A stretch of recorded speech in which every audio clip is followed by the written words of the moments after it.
Is there a particular document that you found which was a good document essentially, which was something that Or like a heat fared action plan that which really fared well seems in to work well. all the departments? अच्छे से.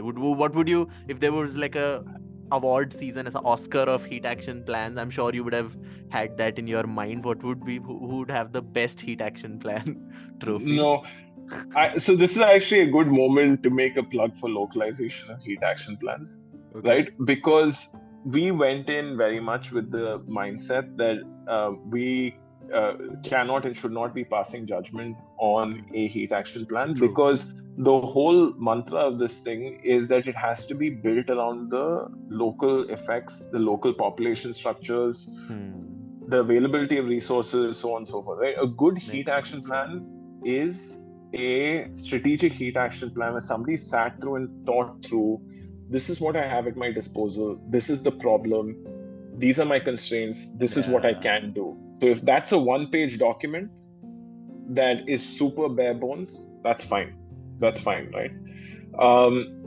But what we try to do is try and make sure that a certain set of bare bones necessities of doing the vulnerability assessment, of making sure you have some level of financing, those things were checked, right? So we didn't go into it with this mindset of it's very hard when it's a localized problem and you don't understand the local reality. In 37 heat action plans, 18 states, it's there's a lot of different contexts here, completely different things. But there were some that had good elements to them, right? So, for example, the Bhubaneswar heat action plan, I think the Bhubaneswar heat action plan and the Rajkot heat action plan had vulnerability assessments. So they actually went neighborhood to neighborhood and looked at the things that you were talking about. So do they have access to electricity? Do they have access to water? What is their per capita income? Which means, can they take a day off work when it's super hot and they're feeling heat stress, right? So you test all of these things, go ward by ward, and they had a map where they said, these are the 4 wards where the people are the most vulnerable, have the least adaptive capacity. So direct all your resources there, or most of your resources there. And it introduces a huge new efficiency, because now you can, 20% of your geographic area is going to give 80% of your resilience, right? And probably 80% of your life saved, which means it's much, much, much easier to implement. Now it's gone from a city plan to being a 4-ward implementation plan with city-wide effects.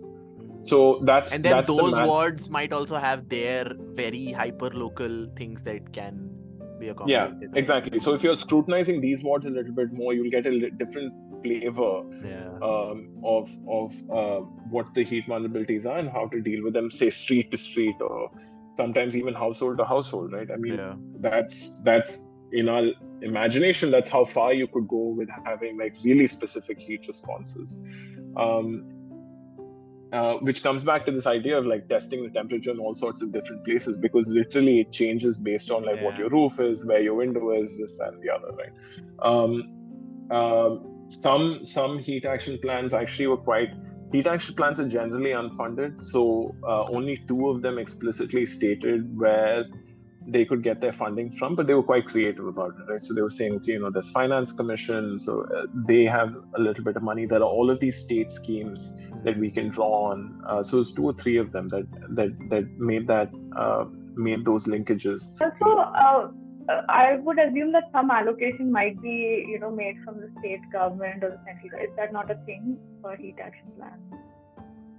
No, so we didn't find instances of dedicated funding for heat action plans in any of the 37. So it's not like they came with, okay, here's 100 crores for 5 years and now implement all of these changes. It completely changed the complexion of this, right? If you're changing your built environment, changing your streets, changing how you plant trees and all of those things, and you had an allocation, then there's a much higher chance that it get implemented. It's not a guarantee, but there's a much higher chance.